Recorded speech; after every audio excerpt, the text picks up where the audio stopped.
দাড়ি পাকাওয়ালা মুরব্বীরা ফেল করেছে, বাবারা ফেল করেছে, তখন সন্তানেরা রাস্তায় নেমে এসেছে, বাবাদেরকে কাঁধে কাঁধ পেতে দিয়েছে রাস্তার মধ্যে যে আমি যাচ্ছি, আমার কাঁধে হাত দিয়ে দাঁড়াও। জেল থেকে বের হয়ে এসে কেঁদে কেঁদে বলে, আমার মাসুম বাচ্চারা,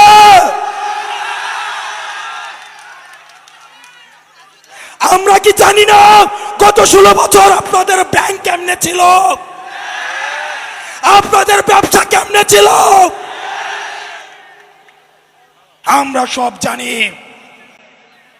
কারে ভয় দেখান, আরে কারে ভয় দেখান, আমাদের হারানোর কিছুই নাই, আমাদের ব্যাংক নাই, আমাদের লুটপাটের ব্যাংক নাই যেটা আমরা হারাবো।